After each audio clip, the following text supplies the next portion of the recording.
la conférence de Monseigneur Willy Ngumbi. Monseigneur Willy Ngumbi est originaire de la République démocratique du Congo. Il est évêque de Kindu, à RDC. Alors, Monseigneur Willy vient de participer au synode sur les jeunes. Et nous les remercions d'avoir accepté de nous donner ce temps pour partager son expérience du synode et que si nous avons des questions à la fin de sa conférence, nous pouvons les poser. Et Monseigneur Willy, nous allons vous donner la parole sans tarder et puis que nous vous souhaitons la bienvenue dans cette salle. Merci beaucoup, Odon.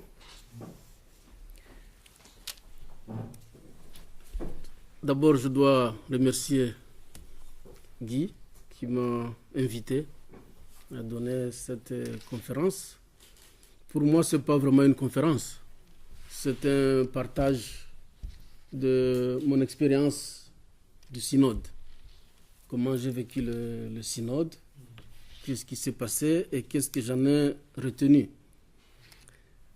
Mais c'est avec plaisir que je le fais. Et c'est aussi un honneur. Ici, nous sommes dans la salle du chapitre, on m'a dit. Donc, c'est quand même, c'est pas n'importe quelle salle. Merci beaucoup pour cet honneur.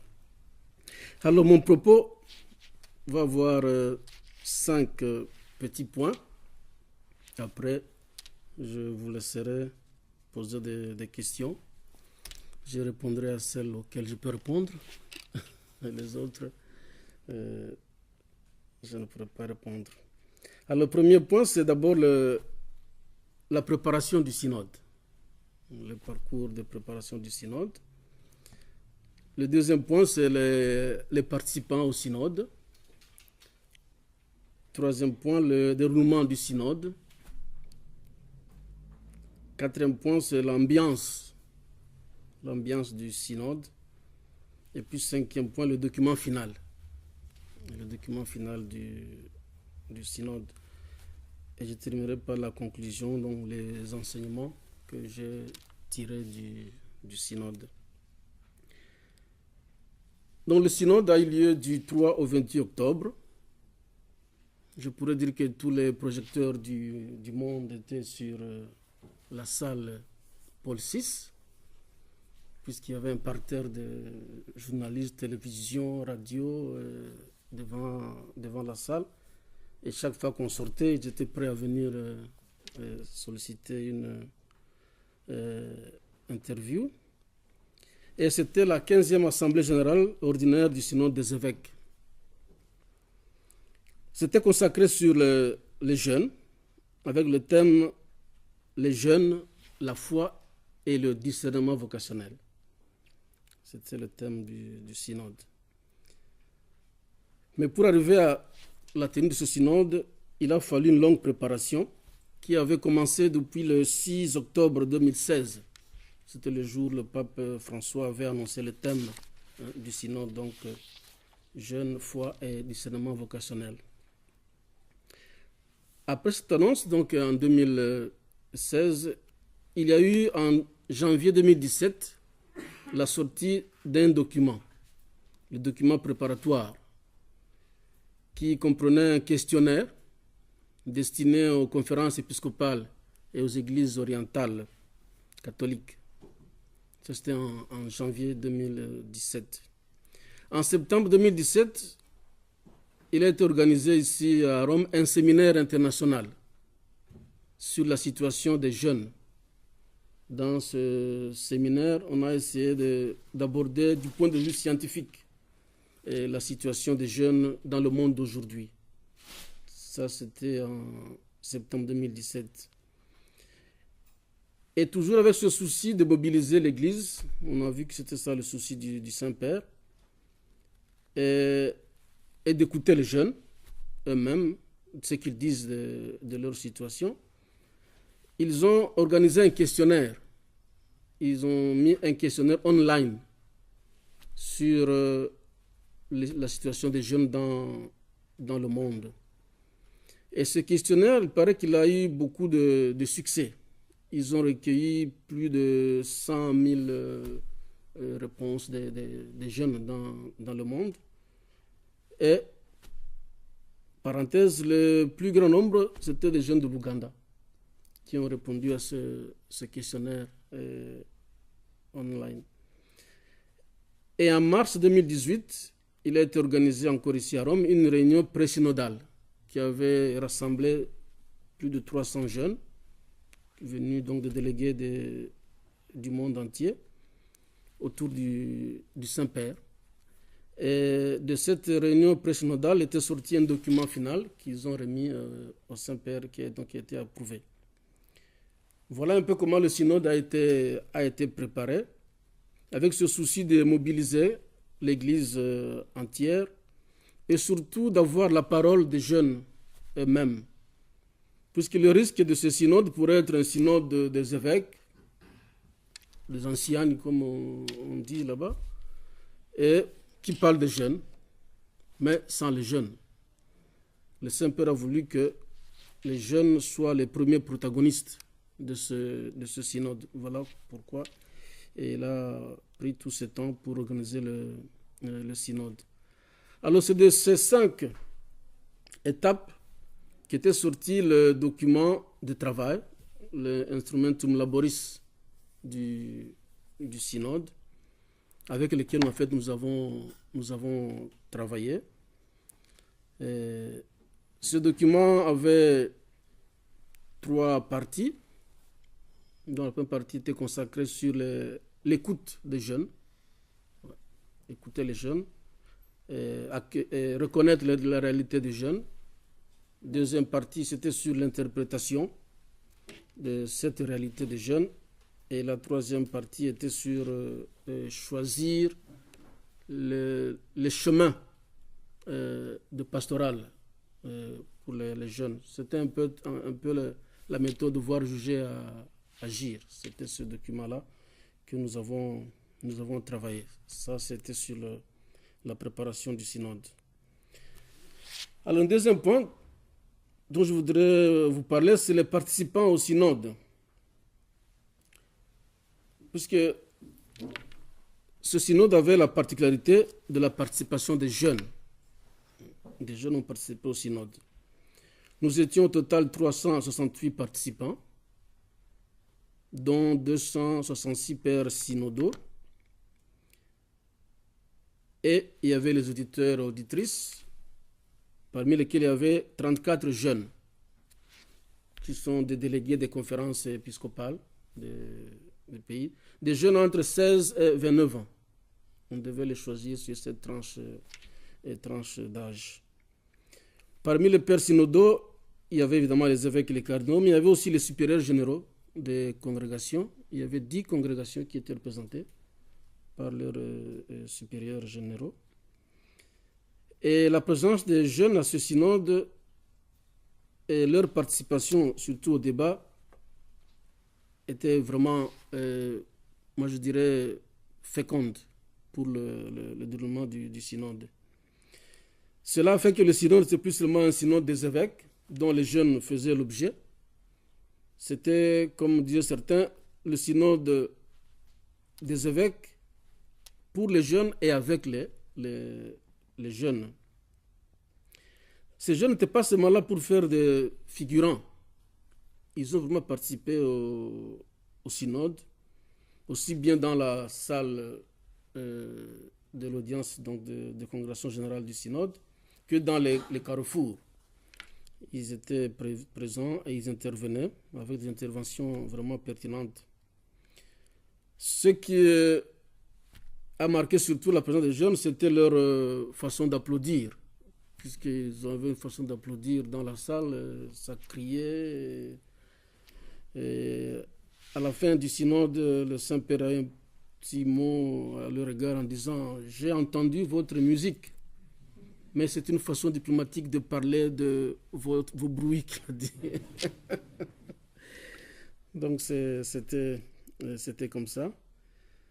Mais leur façon d'applaudir, je crois qu'elle a aussi un petit peu influencé l'évolution des choses. Puisqu'il y avait des thèmes où ils applaudissaient très très fort, toute la salle bougeait.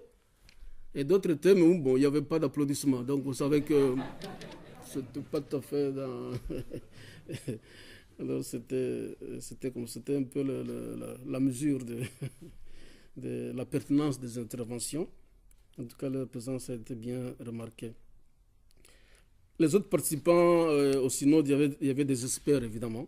C'est eux qui ont fait la grande partie du travail pour les textes. Et puis il y avait les représentants des églises chrétiennes orientales. Et puis les patriarcats de Moscou, de Roumanie, la communion anglicane, la fédération luthérienne mondiale, la communion mondiale des églises réformées, le conseil méthodiste mondial, le conseil mondial des églises, ce qui est basé en Suisse, je crois. Ils étaient bien représentés. Il y avait aussi un invité spécial du Saint-Père, le frère Aloïse, prieur de la communauté œcuménique de Thésée. Et les cardinaux qui viennent des églises orientales catholiques.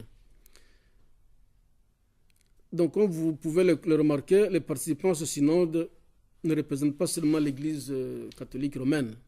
Ce synode a voulu être vraiment un synode ouvert, avec la participation de le plus de monde possible.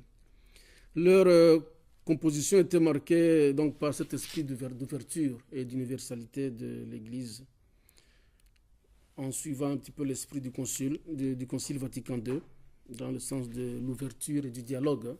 Ça, c'était revenu très souvent de la part du Saint-Père. Par ce synode, je crois aussi que le pape a voulu marquer son style de pastoral et de gouvernement de l'Église, c'est-à-dire par le dialogue, avec plus d'ouverture possible, sans exclure quelqu'un. Ça, il est revenu souvent sur cette partie-là. Et quand il parle souvent de discernement et de l'écoute. L'écoute de l'autre, écouter l'autre, et puis discerner ensemble.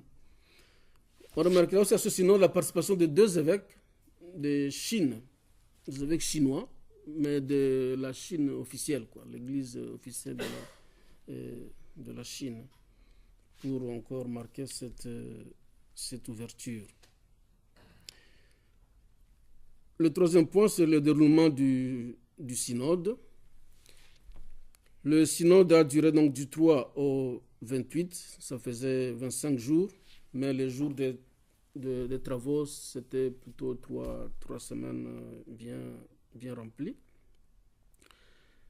Et il a fini par donc le document final qui a été lu, relu, amendé, et à la fin il a été voté. Le synode était ouvert par une célébration eucharistique à la place Saint-Pierre, le mercredi 3. Mais c'est l'après-midi qu'il y a eu l'ouverture officielle dans la salle du synode, à la salle Paul VI. En fait, les 2 premières semaines du synode, c'était les semaines de travail intense. Ouais. Puisque là, on avait les travaux en grande assemblée plénière, et des travaux en carrefour. Dans la salle du synode, c'était plutôt écouter. On écoutait les interventions des uns et des autres sur l'instrumentum laboris. Il y avait aussi le moment d'intervention libre, mais bon, on écoutait. Et plusieurs fois, on a insisté sur l'écoute, écouter l'autre. Et le pape avait dit, il a dit plusieurs fois d'ailleurs que le synode n'est pas un parlement. C'est un espace fermé où on vient pour écouter. Écouter l'Esprit de Dieu, écouter l'autre, en vue de discerner ensemble. Et c'est un peu cet esprit-là qu'il a voulu garder durant le synode. Au point qu'au début, il a en fait initié une méthode de dire qu'après chaque série de 5 interventions, nous devons garder 3 minutes de silence pour méditer sur ce que nous avons entendu. Et le synode, les assemblées plénières étaient rythmées comme ça. Il y avait 5 interventions de 4 minutes chacune, puis 3 minutes de silence, de méditation.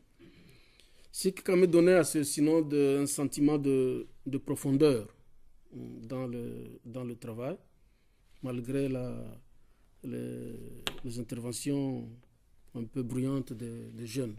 Il y avait vraiment ce climat.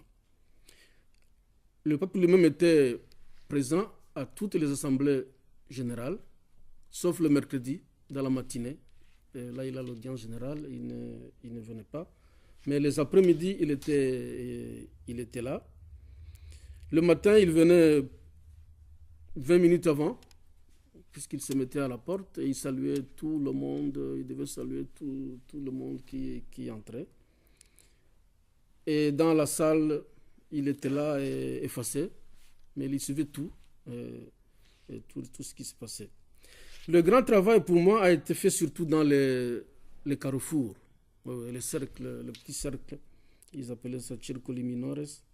C'est là que se faisait le travail, puisque là il y avait des débats, et parfois des débats houleux sur certains thèmes, puisqu'il y a de grandes diversités entre les situations pastorales des diocèses. Alors ce n'était pas évident d'arriver toujours à un consensus. Mais on avait remarqué, au dire de certains pères synodaux, que ce synode a été caractérisé par une volonté générale d'aller vers des convergences. Ouais, d'aller vers des convergences. On a fait une critique au document donc, de l'Instrumentum Laboris. On l'a trouvé un peu trop anthropologique, technique. Et il manquait de la profondeur, il manquait de la théologie dans ce document. C'est pourquoi dès le début, on avait dit on ne peut pas avoir à la fin du synode une copie de l'Instrumentum Laboris. Il faut autre chose. Ouais. Et on a vraiment travaillé pour ça. Et cela, on peut le remarquer dans le document final. Alors l'ambiance, ça c'est mon 4e point. J'ai déjà dit quelque chose sur l'ambiance, mais je voudrais revenir sur 2 choses. Le travail était fait, il était un travail sérieux et profond, mais dans une ambiance, je dirais, bon enfant. Ouais. Il y avait les jeunes qui côtoyaient les pères synodaux, même ils pouvaient aller saluer le pape. C'était vraiment, l'ambiance était détendue. Mais ils n'ont pas été intimidés, ces jeunes-là. Ils ont vraiment senti qu'ils ont la responsabilité d'intervenir durant le synode, et ils ont vraiment pris leur place. On a beaucoup apprécié certaines interventions. Même dans les carrefours, puisque dans chaque carrefour, il y avait 14 carrefours. On avait réparti des jeunes dans les carrefours et ils intervenaient. On avait beaucoup apprécié leur intervention. Le climat de méditation était aussi marqué par l'ambiance de la prière. On commençait par dire l'office ensemble au début de chaque assemblée, que ce soit avant midi ou après-midi. Donc le climat était méditatif durant le travail du synode. Il y avait aussi ce qui détendait l'atmosphère dans le synode, c'était aussi des blagues. Il y avait un cardinal là, qui voulait beaucoup faire des blagues. Il appelait ça barzelletta, c'est en italien ça. Voilà, c'est ça. Chaque fois qu'il prenait la parole, on disait barzelletta. C'était le cardinal Sacco de l'église chaldéenne d'Irak. C'est pourquoi je voudrais vous donner une barzelletta, voilà, pour vous dire le problème qu'ont les jeunes aujourd'hui avec l'église. Il nous a donné cette barzelletta-là. il dit, il y a une maman, une vieille maman, une nonna, c'est comme ça qu'on dit là. Une nonna, qui, la grand-mère, voilà, elle veut célébrer l'anniversaire de son petit-fils et elle va trouver l'évêque pour lui demander un cadeau pour son petit-fils. Il dit Monseigneur, je viens vous demander si vous pouvez me donner un iPad pour mon petit-fils qui a fêté son anniversaire. L'évêque lui pose la question, c'est quoi iPad? Elle part un peu déçue et dit, je vais aller trouver le prêtre, un jeune prêtre. Il va trouver le jeune prêtre. Il dit, mon père, je dois fêter l'anniversaire de mon petit-fils. Est-ce que vous pouvez m'aider à faire une neuvaine pour que je puisse trouver un iPad pour mon petit-fils? Et le jeune prêtre lui demande, c'est quoi une neuvaine? Alors voilà, c'était... Alors la vieille dame pour son petit-fils, donc l'évêque ne sait pas c'est quoi une iPad, mais le jeune prêtre ne sait pas c'est quoi une neuvaine. Alors ça résume beaucoup de choses. Donc c'était un peu dans cette ambiance qu'on a célébré le synode. Alors je voudrais en arriver au document final. C'était le plus important. Ce n'est pas un très gros document, non. 60 pages, 60 pages, 3 parties, 12 chapitres et 167 paragraphes. Ça, c'est le document final. Donc, alors, comme je vous ai dit, on a dit l'instrumentum laboris manquait de profondeur théologique. Alors, on a voulu donner cette profondeur à ce document final. C'est pour ça qu'on a pris comme paradigme de ce document l'épisode des disciples d'Emmaüs. Jésus qui rencontre les disciples d'Emmaüs, Luc 24, 13 à 35, et qui marche avec eux. En fait, il fait le synode. Il marche avec eux. Alors, ça fait les 3 parties de ce document. La première partie, c'est sur l'écoute. Jésus, il marchait avec eux. Il écoutait. Et deuxième partie, c'est quand on dit il leur ouvrit les yeux à travers l'enseignement qu'il a donné, donc l'enseignement de la parole de Dieu. Et la troisième partie, se lever et retourner à Jérusalem. Donc ça, c'est la conversion pastorale et missionnaire. Ça, c'est l'allure du document.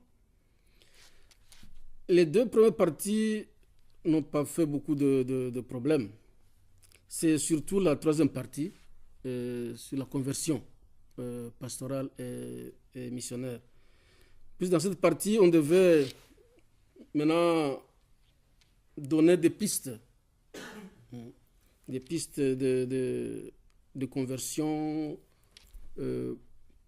pour que les jeunes soient mieux écoutés dans l'Église, qu'ils prennent aussi leur place dans l'Église. Puisque quand on a écouté les jeunes, ils revenaient sur trois choses d'après moi. La première chose, c'était leur souffrance. Peut-être qu'on ne se rend pas toujours compte de ça, mais les jeunes, il y a beaucoup de souffrance chez les jeunes. Ils se sentent incompris, ils se sentent abandonnés, ils se sentent mal aimés. Il y a beaucoup de choses, ils se sentent abusés. Donc il y a la souffrance. Deuxième chose, c'est que ils veulent être écoutés. Ils veulent être écoutés. Et troisième chose, dans cette écoute, je pourrais dire, ils veulent écouter une parole qui donne sens à leur vie.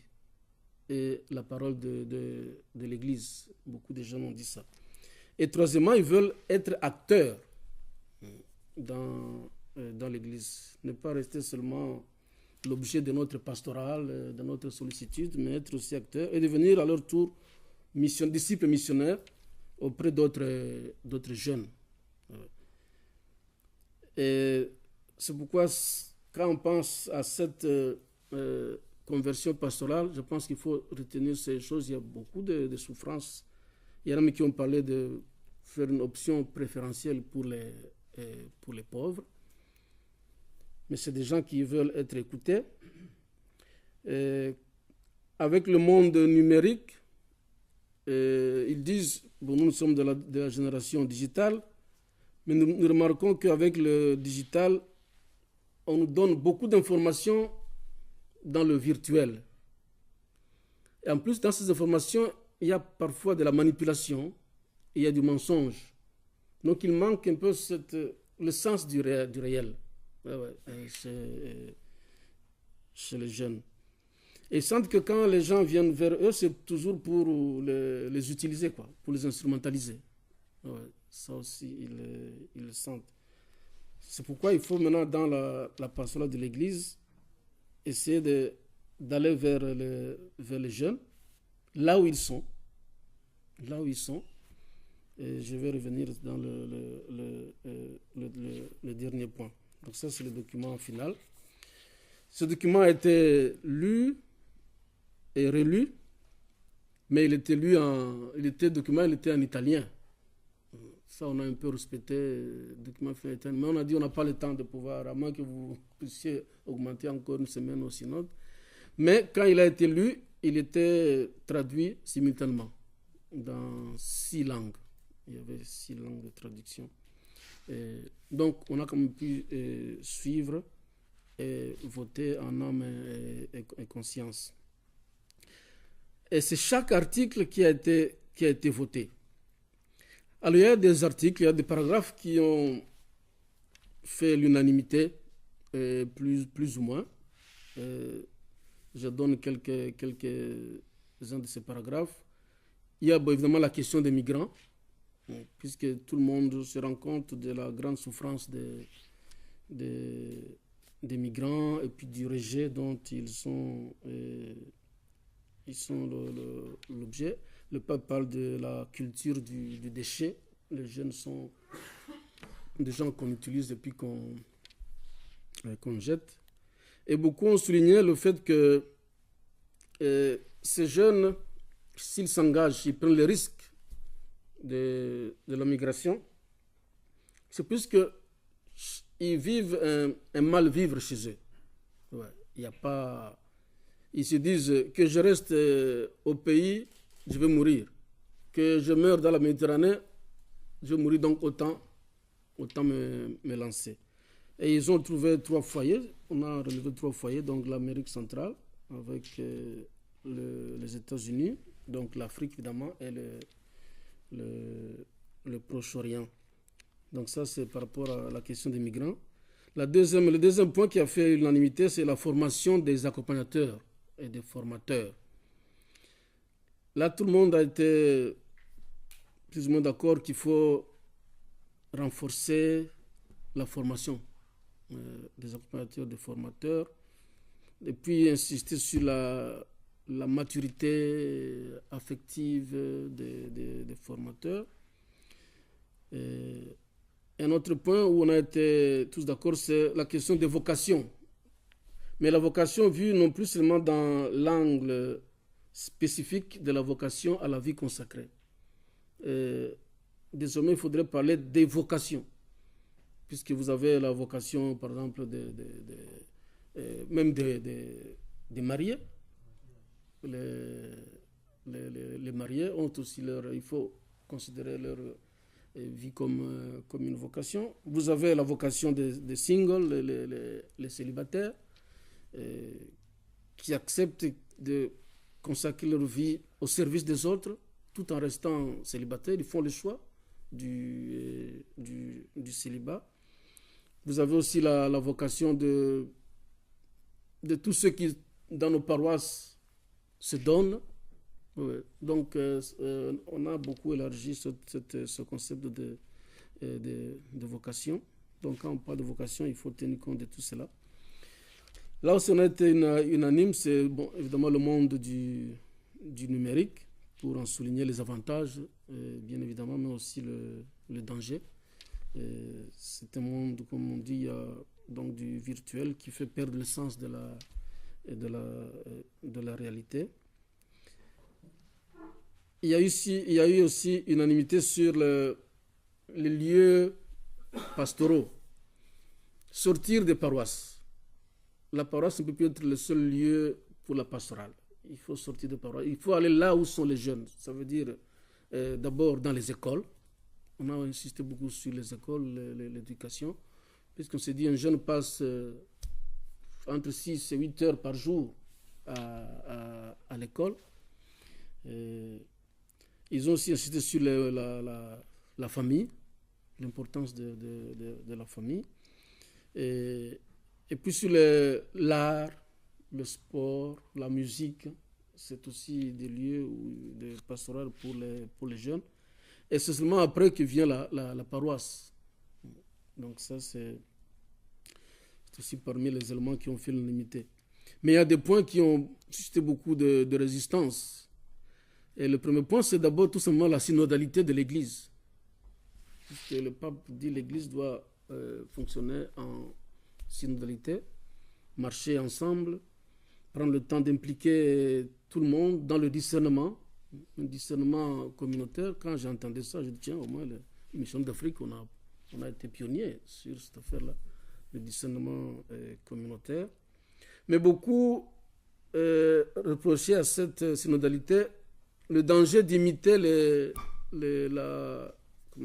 églises anglicanes. On ne veut pas nous maintenant commencer à imiter les anglicans. Et puis ils disent la synodalité, c'est bien, mais ça manque la dimension hiérarchique. On est un peu tous au même niveau, c'est le plus petit dénominateur commun. Alors il y en a qui disent non, c'était comme ça. Ça a fait débat, cette question. Et puis le deuxième point aussi, c'est la question de l'orientation sexuelle. D'ailleurs, cette expression-là, j'espère qu'elle ne viendra pas dans les documents, mais on l'a enlevée. C'est mieux de continuer à parler de l'inclination ou des tendances sexuelles. Et surtout avec cette question de LGBT, les anglophones, ils savent de quoi il s'agit. On a demandé, pas qu'ils pratiquent, non, mais le langage. Donc ça veut dire lesbienne, gay, bisexuel et transsexuel. Voilà. Alors il y a un père synodal qui a dit, mais si vous mettez ça dans le document officiel, sachez que d'ici 2 ou 3 ans, vous devriez changer puisqu'on va y ajouter d'autres choses. Voilà. Alors ça, c'était ça. En tout cas, bon, on va voir quand le document va sortir. Et puis, notre point derrière ça, ils ont dit, c'est que même les scientifiques, pour le moment, ne sont pas tous d'accord sur la terminologie, sur ce problème-là. Donc, ça a fait débat. Et notre point, c'était évidemment la place de la femme dans l'Église. Ça, on n'est pas encore arrivé à s'entendre, puisqu'il faut quand même les ordres, les ministères ordonnés. Comment est-ce que... Bon, en tout cas, il y a ça. Mais même les femmes elles-mêmes, elles disent non, on ne voudrait pas traiter notre problème comme des gens à part. On doit traiter cette question-là à l'intérieur de la mission de l'Église. Donc, toutes ces questions de féminisme, en tout cas, c'est pas ressorti là. Il y avait aussi un débat autour de la question de la conscience. C'est quoi la conscience? Est-ce que c'est une instance immanente où je décide ce que je veux, je prends ce que je veux, je laisse ce que... Ou bien c'est le lieu à l'intérieur de la personne où Dieu lui parle. Un peu dans la théologie de Saint Paul. Ouais, ça aussi, il y a eu des questions, la conscience. Et évidemment, la question aussi qui était un peu à part, les abus sexuels, puisque c'était un grand problème, et la tolérance zéro. Puisqu'il y avait des voix qui s'élevaient pour la tolérance zéro, cette question-là, il faut punir, il faut sanctionner. Mais on a dit, si vous allez dans le sens de tolérance zéro, d'abord, vous perdez le sens de la miséricorde. Et puis, c'est comme si comment, on devient juge. On a même dit ça aux jeunes même. Vous dites, puisque les jeunes disent beaucoup, il ne faut pas nous juger. Il faut nous accueillir. Vous dites qu'il ne faut pas vous juger, et voilà que vous-même vous commencez à juger les autres. Vous oubliez la fragilité humaine. Bon, ça c'était des questions, mais ça aussi ça fait débat. On a demandé aussi que cette expression-là ne vienne pas dans le document. Donc on verra aussi s'il n'y aura pas cette question de tolérance zéro. Mais on a senti que ça faisait un grand débat puisqu'il y a de la souffrance derrière cette question-là et des abus sexuels. Alors j'en arrive à mon dernier point. Quel enseignement même j'ai tiré de ce synode? Le premier enseignement pour moi, c'est le pape François. C'est vraiment le premier enseignement que j'ai tiré du synode. La façon dont il était présent dans ce synode, avec beaucoup de simplicité, d'humilité. Il arrivait au synode, il entre comme tout le monde, et il va s'asseoir, les gens continuent à venir, mais il regarde sa montre. Quand c'est l'heure, 9h pile, il se lève et il commence la prière. Ouais, ça c'est comme ça. Mais quand il entre, moi je dis peut-être on va se mettre debout. Il y avait des évêques qui ont la tendance, on veut se mettre debout, mais lui il ne s'occupe pas de ça. Vraiment la simplicité et le sens de l'accueil, comme je dis, le matin il arrivait avant et il accueillait tout le monde. Il salue les gens. Alors 5 minutes avant, il va dans la salle. Et sa capacité d'écouter et de travailler. Puisqu'à aucun moment, j'ai vu qu'il était en train de somnoler ou non. Il a tout suivi et il était présent et il écoutait beaucoup. De temps en temps aussi, on lui donnait le micro pour intervenir. Mais c'est quelqu'un qui m'a marqué par sa façon d'être, son humilité, son sens d'écoute, sa simplicité. Et la deuxième chose qui m'a aussi, que j'ai retenue, c'est le sens de l'Église. L'Église est une et diverse. Puisque, comme on a dit, on avait des points de convergence. On sent qu'on a la volonté de converger vers le même point. Mais il y a beaucoup de diversité. Je prends l'exemple, un évêque dit dans son pays, ça fait 9 ans, qu'il voulait visiter des écoles. Et il n'avait jamais réussi. Puisqu'il ne faut surtout pas que l'Église aille dans les écoles. Moi, je dis, mais chez moi, les gens viennent tout le temps me demander d'aller vers les écoles, de créer des écoles.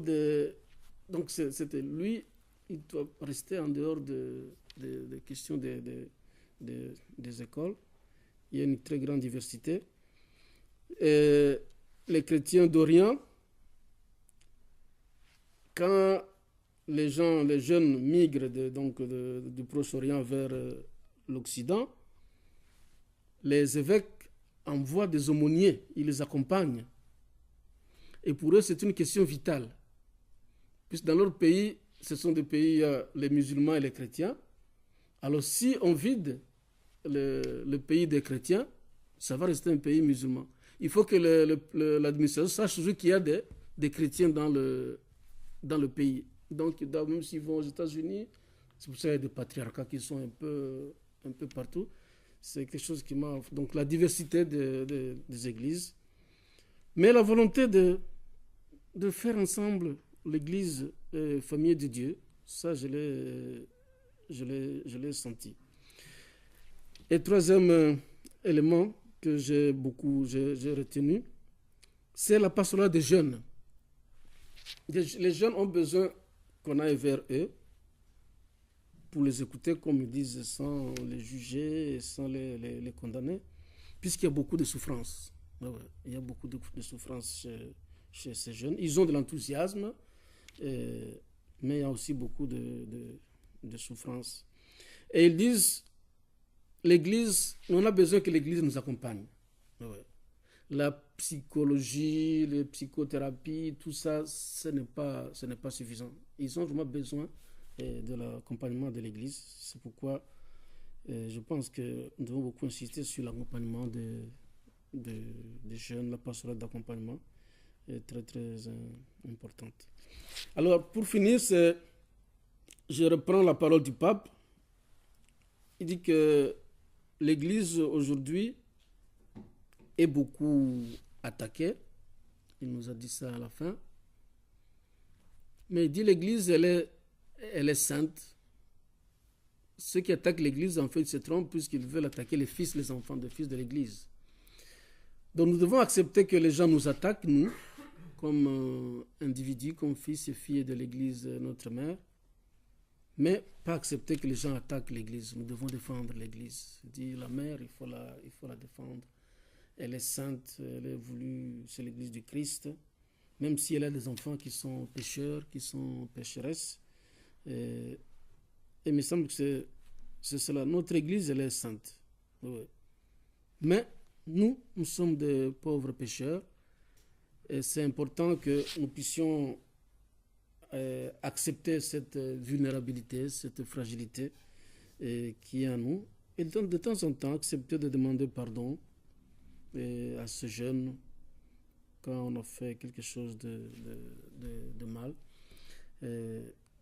Mais l'Église, elle est sainte. Et moi aussi, comme a dit le pape, je l'aime. Merci. Voilà.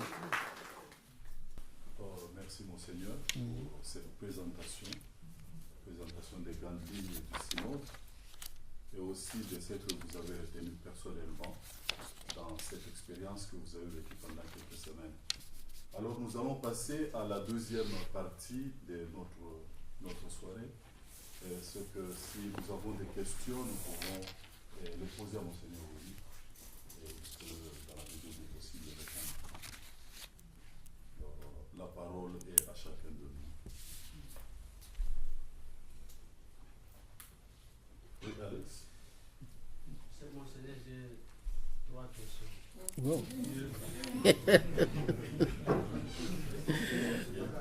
Ok, voilà. Ok. Concernant la participation, Oui. vous avez dit qu'il y avait des jeunes, de 34. 34. Combien étaient les Africains? Ah. Et d'autres, comment le thème même, foi et discernement vocationnel, comment ce thème peut être utile pour les jeunes européens? Une petite expérience ici, là je vais à l'église, les jeunes ne sont pas là. Et les jeunes même disent qu'ils ne partent pas à l'église aujourd'hui, ici. Et l'autre question, vous avez dit qu'il y a certains thèmes, quoi, vous avez laissé, ce n'est pas dedans. Est-ce que vous avez laissé seulement des expressions ou bien des sujets même n'est pas mis dans les documents? Parce que beaucoup de jeunes aimeraient trouver ça dedans. Si c'est seulement des expressions, laissez dehors, ou bien c'est des sujets même qui n'est pas traité. Et dernière question.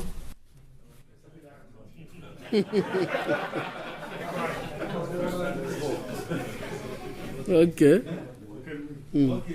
Avec tout ce qui se passe, voilà, ne pas terminer avec ça, tout ce qui se passe dans l'église, les abus, enfin, des jeunes qui étaient là, ou bien des réponses, les jeunes montrent encore confiance à l'église, et aux prêtres et à tous les pasteurs. Voilà.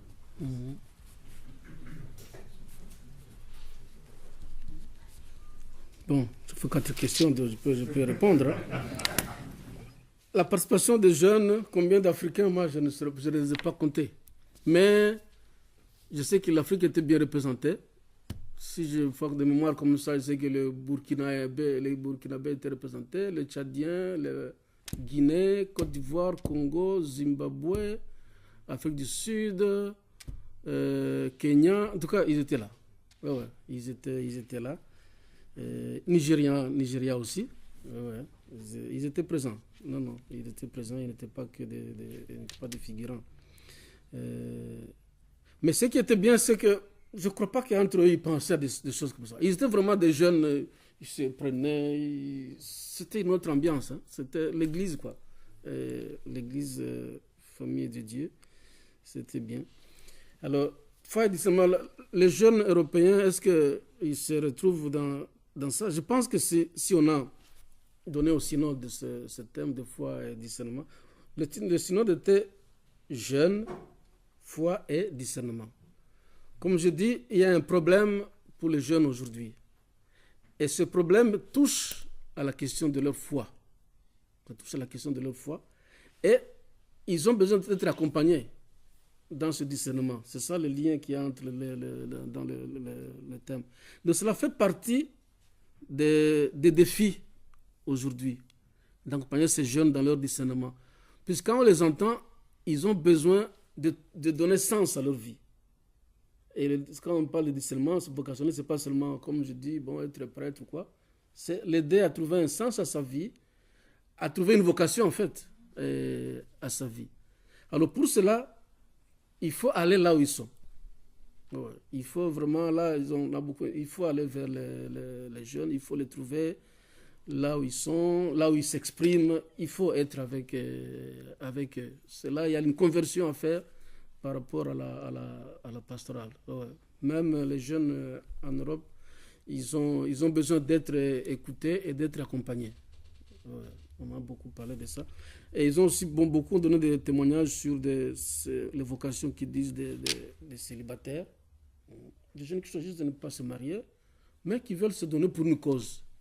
Ouais. Soit dans l'église, mais une cause gratuitement, une cause noble. Donc il faut les accompagner. Ouais, ouais. Ce n'est pas seulement l'accompagnement vocationnel dans le sens de voir qui va devenir prêtre ou religieux, religieuse. Non, c'est les accompagner pour trouver un sens à leur vie. Si il peut trouver un sens à sa vie dans la vie consacrée, voilà le sens qu'il va donner à sa vie. Les thèmes, est-ce qu'ils vont se... Non, tous ces thèmes que j'ai évoqués vont se retrouver dans le document. Oui. Mais ce que j'ai voulu faire sortir, c'est qu'il y a des expressions qui ont fait débat. Mais tous ces thèmes, la question de l'homosexualité, on ne peut pas l'éviter. La question donc comme je dis, la LGBT, la question des abus sexuels, on ne peut pas les éviter, puisqu'il y a des jeunes qui parlaient très fort, et ils parlaient d'expérience. Et quand il y a celui qui parlait de tolérance zéro, c'est pas que il parlait de ce qu'il a vécu. Donc c'était des choses très, très, très, très sérieuses. Ça va se retrouver dans le document, mais les expressions, je crois qu'on va essayer de tenir compte des recommandations du synode. Ouais. Mais tous ces thèmes-là vont se retrouver. Alors, les jeunes ont encore confiance à l'Église? Moi, je dirais que oui. Actuellement, que ce soit en Afrique ou je pense en Occident, les jeunes ont confiance à la parole de l'Église. Mais ce qu'ils nous demandent, c'est que nous soyons cohérents. La cohérence dans notre vie, la radicalité dans notre vie, c'est souvent ça qui manque. Ça, il reproche beaucoup. On dit une chose, mais ce qu'on fait, c'est autre chose. On enseigne ceci, mais dans la vie quotidienne, c'est autre chose. Et ça, c'est la chose. Mais ils ont encore confiance à la parole de l'Église. Et je crois qu'il ne faut pas rater ce moment-là. Les gens ont besoin vraiment qu'on leur donne une parole de vérité, une parole de justice qui les aide à s'orienter dans leur vie. Voilà. Le père Fabien. Ah, Fabien. Monseigneur, c'est juste une question de curiosité. Je ne sais pas si en plénière ou dans les carrefours est ressorti au moins l'aspect politique dans le sens vraiment étymologique du terme. La gestion de la cité par les jeunes eux-mêmes. Et ça ne concerne pas que le tiers-monde ou l'Afrique. Je vois que même Rome n'est pas gouvernée. Je m'excuse du terme. Tout le monde a l'impression que Rome devient de plus en plus sale parce qu'elle n'est pas gouvernée. C'est un exemple. Et quelle est la part des jeunes? Parce que la jeunesse, c'est finalement, pas seulement l'espoir de demain, c'est aujourd'hui ou jamais où les jeunes doivent s'impliquer dans cette question politique. Parce qu'ils sont entraînés, ils sont même utilisés pour des fins non avouées par les gouvernements aujourd'hui. Je ne sais pas, c'est une question de curiosité qui était au moins en pleines assises, si pas dans les carrefours, si cela est ressorti, parce que c'est une mission que vous apportez avec vous vers le pays qui vous attend et dont vous connaissez la situation. Dans les assemblées, bon, comment je vais répondre? Dans les assemblées, en fait, il n'y avait pas de... On écoutait. Ouais. On écoutait les délégués de l'Italie, les délégués du Congo, des pays. La question n'est pas ressortie en tant que telle, sauf quand on a parlé des migrants. Oui, là, on a parlé du dysfonctionnement de la politique. Ce sont dans nos pays africains, ou en Orient, ou en Amérique latine, comme ici en Europe. Et cette tendance à créer à s'enfermer, quoi. L'isolationnisme, comment là, de s'isoler, de fermer les frontières, en fait. Et là, le pape a dit, il a dit aux jeunes même, il a dit, vous devez être de ceux qui font les ponts entre vous, mais aussi entre les États, au lieu de suivre la politique de ceux qui veulent construire des murs. C'est le seul moment où on a abordé la question sur le plan politique, sur la question des migrants. C'était ça. Et là, on a aussi dénoncé toujours la question des multinationales, évidemment, qui exploitent les pauvres. C'est à ce moment-là qu'on en a parlé. Moi, ma préoccupation, c'est sur la communication après les synodes. Le document qui va sortir, est-ce que le document final qui est produit, c'est le document qui va parvenir aux jeunes, ou bien on a parlé de la façon de communiquer le résultat de ces synodes aux jeunes dans les paroisses, dans les écoles et tout ça. Ça, ce sera le travail, parce qu'à la fin du synode, le pape a dit, le synode ne finit pas. Il ne fait que commencer. Donc, ce sera le travail des évêques dans les diocèses. Mais le document va d'abord sortir, le document final du synode, celui dont je suis en train de parler. Mais après ça, je crois peut-être, qu'est-ce qu'il va écrire, une exhortation ou quelque chose, mais le document final va sortir en plusieurs langues. Oui, ça va sortir. Et c'est maintenant dans les diocèses, dans les paroisses, que les évêques, les pasteurs devront trouver le moyen de pouvoir le faire, l'exploiter en fait par les jeunes. C'est qu'on a pensé à cette question-là. En attendant que le document final sorte, qu'est-ce qu'on fait? C'est à ce moment-là qu'on a pensé à envoyer un message aux jeunes. Oui, à la fin donc du synode, à la messe le dimanche dans la basilique, on a envoyé un message d'une page qui a été aussi travaillée, retravaillée. Il y a eu, je pense, 2 ou 3 moutures qu'on a rejetées, et la dernière mouture a été acceptée. Donc, pour dire aux jeunes que faites confiance. Et là, derrière la question de la confiance. Oui, on invite les jeunes à la confiance à l'Église et dit que nos fragilités, nos faiblesses ne vous découragent pas. Oui, dans ce message. Et l'écho qu'on reçoit, c'est qu'il a été bien accueilli. Donc, il y a eu ce message justement pour dire, bon, en attendant que le document sorte, qu'est-ce qu'on dit aux jeunes? Voilà. Donc, c'était ça. Je ne sais pas quand le document va sortir, mais il va sortir. Oui. J'aimerais juste, la première question, c'est une question de curiosité. Les jeunes qui devraient représenter les autres, comment ils ont été recrutés, quels sont les critères, et puis comment ils ont été préparés concrètement pour représenter les autres. La deuxième partie, c'est concernant la famille. Avec on a mis beaucoup d'accent sur la famille, accompagner tout ça. Mais il y a toujours des problèmes qui reviennent, qui sont les mêmes depuis longtemps. Dans cette préparation, dans cet accompagnement de la famille, est-ce que l'Église a donné une orientation, par exemple, comment accompagner sur l'arrivée qui est des homosexuels qui aussi réclament leurs droits au mariage, etc. Et puis aussi des familles mariées, divorcées depuis longtemps. C'est des questions qui bouillonnaient dans l'Église. est-ce qu'on a pu toucher encore ces points-là de manière concrète? Merci beaucoup. Les jeunes qui ont participé au synode, en tout cas, ils ont été bien préparés. C'était d'abord des leaders. Tous ces jeunes-là, on l'a senti, c'était des leaders d'autres jeunes. Ouais. Donc, comment c'est passé dans les pays, ça, on ne pourra pas savoir. Mais c'était d'abord des jeunes engagés dans l'Église et qui ont le sens d'entraîner d'autres jeunes. Et on a vraiment eu des jeunes de très bonne qualité. Il y a eu, je pense, on a entendu ça après, qu'il y a eu une infiltration, je ne sais pas s'il faut appeler ça comme ça, mais c'était voulu, je crois. Il y a une jeune fille qui était agnostique, je crois, ou quelque chose comme ça, qui était là. C'est ça, voilà, qui était dans le synode. Mais ils ont très très bien préparé. Pour moi, je crois qu'ils ont été bien préparés, ils ont bien participé au synode. On sentait que c'était des jeunes qui avaient quelque chose. Hein. Ouais. Quand ils parlaient, parfois il y en a qui parlaient mieux que certains évêques. On dit, comment ça, certains jeunes qui disent, je vous assure, c'était quelque chose. Ouais. C'était bien. Alors, l'accompagnement de la famille, sur la question de l'accompagnement, on a beaucoup insisté sur la formation des accompagnateurs.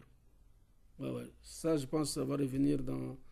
Même, on a même touché à la question de la ratio studiorum des séminaires. Ouais. Il dit qu'il faut former les accompagnateurs qui puissent accompagner une famille qui a besoin d'un problème.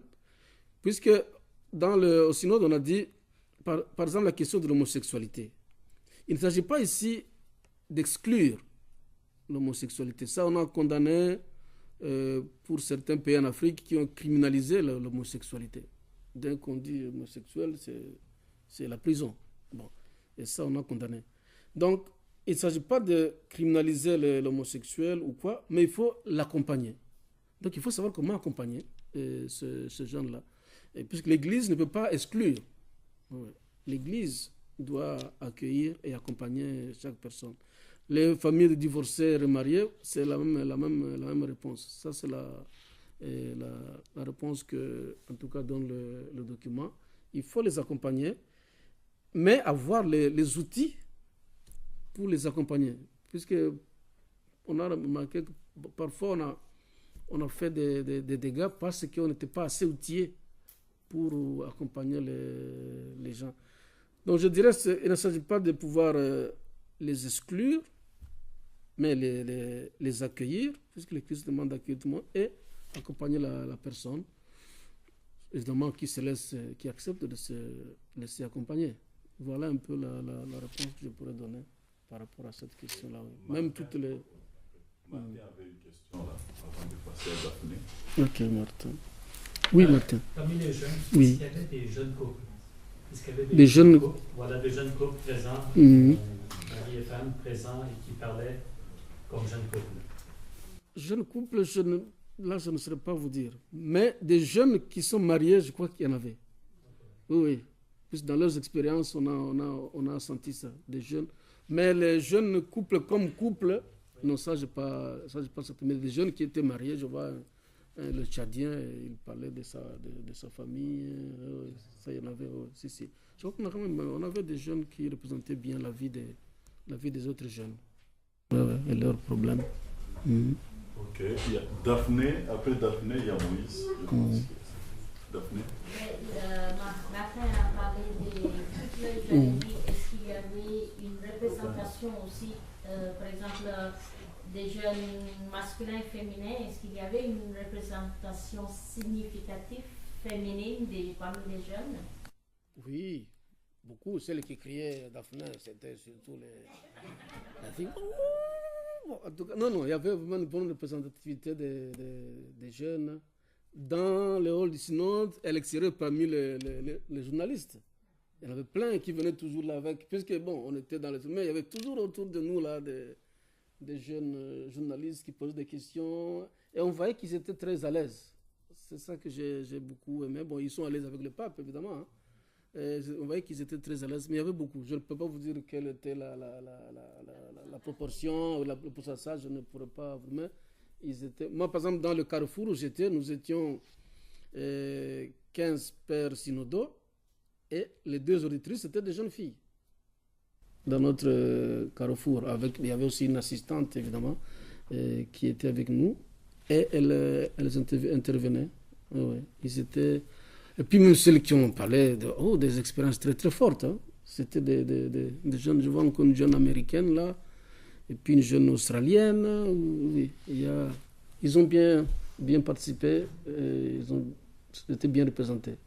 Ouais. Parce que là je reviens du Mexique et nous étions frappés par l'évêque qui est responsable du diocèse où est notre communauté dans la ville du Mexique. C'est un religieux. Et une des choses qu'il nous a dit, et qui nous a fait plaisir comme religieuses et comme femmes, c'est que une des choses, à partir de l'expérience de nos sœurs au sein de, parce que c'était impliqué en grosso modo la paroisse, c'est que dans son diocèse, combien c'était important d'impliquer des religieuses, même les confier des paroisses, surtout quand il y a carence, mais impliquer des jeunes, femmes et hommes dans la vie pastorale. Donc c'est pour cela Non, en tout cas, là, ils étaient même les religieuses, elles étaient nombreuses, oui. Venues d'Amérique, de l'Afrique, et ils avaient des interventions très très pertinentes, oui. Des théologiennes là-dedans, si. Même celle qui a représenté les jeunes chinoises, c'était une religieuse, oui. Une religieuse, oui. Ils étaient bien... Le genre était bien représenté, était bien respecté. Ok, vu qu'il est l'heure, et que j'ai vu qu'il y a deux confrères qui ont des questions, Monseigneur Willy est encore là. Il part demain. Mais à 12h. À 12h. On peut continuer après avec Monseigneur, et puis il y a demain matin aussi. Alors, nous vous remercions encore, Monseigneur, et puis merci à vous tous d'être venus pour... C'est moi qui vous remercie de m'avoir écouté. Le synode demande s'écouter mutuellement. Merci de m'avoir écouté.